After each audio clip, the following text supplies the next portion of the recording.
Chào đến là nó cho nè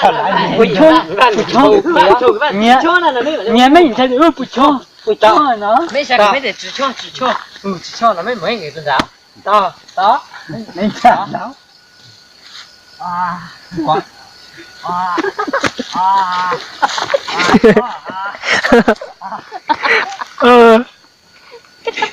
sao mà giá tích chắc gì đâu hả đang chừng nè nhớ rằng là đừng là bé mù bé máu bị xí nó cho phong người ta dòng cởi lên á ra nó vô tàu tàu sai sai tuần này sửa đầu tàu sai họ bách ta mà nhà ra lần mà là hồ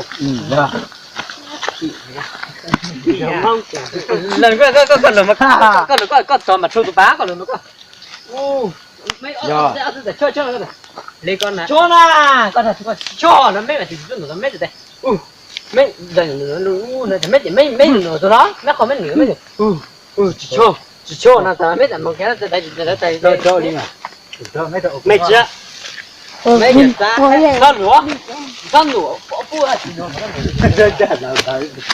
dạ tự nhiên cái đeo một này đầu tốt luôn đi thôi chạy qua chạy nhá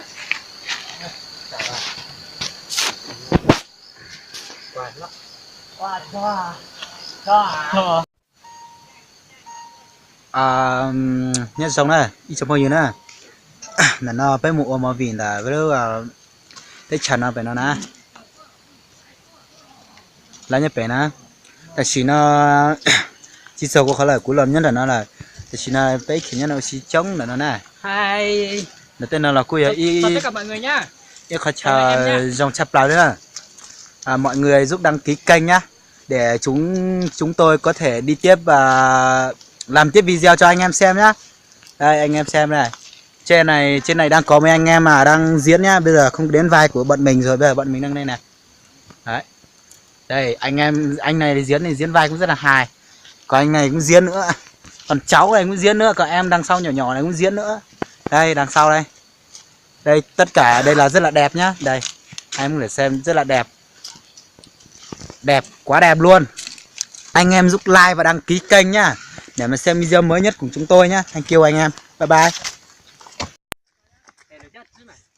Hello, xin chào nhá. Bây giờ là bọn mình đang tụ tập đi về đây. Đấy, anh em xem nhá, anh em mình nhiều lắm. Đây, ông này nữa, vui lắm. Bây giờ anh em mình diễn xong rồi, anh em mình diễn xong, bây giờ anh em mình đang tụ tập đi về nhà nhá. Các bạn giúp like và đăng ký kênh nhá, để mà xem nhiều video mới nhất mà chúng tôi đang lên nhá. Xin chào nhá, anh em nhiều quá. Thôi cũng chạy theo đi anh em ơi. Đây ông này là ông quay nhá. Ông này ông quay nhá, mình là dân tộc Mông thôi. Đấy, cảnh thiên nhiên đẹp đẽ lắm anh em ạ.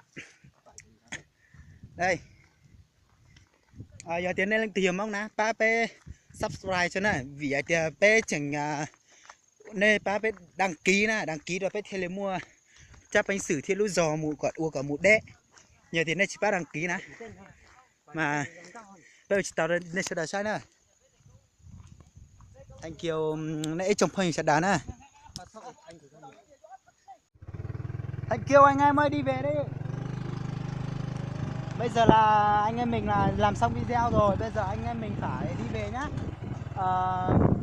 Mình nói đi nói lại vẫn là câu cú chúc anh em mà sắp đến mùa đông rồi, mùa đông vui vẻ nhá.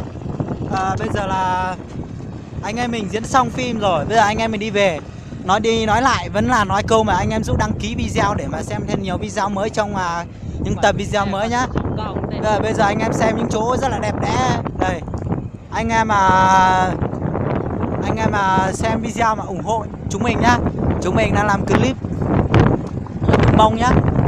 Thank you anh em nhiều, anh em đã ủng hộ chúng tôi trong những thời gian qua.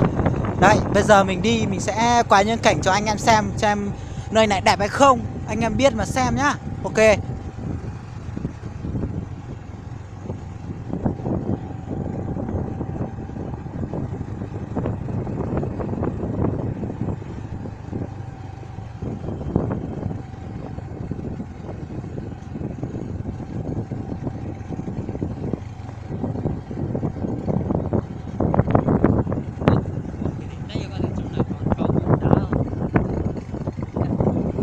Bây giờ là chúng mình là ở đây là chúng mình ở đây toàn là đá thôi nhá. Nơi chúng mình sinh sống ở đây chứ không phải giống như chỗ khác mà nước khác đâu.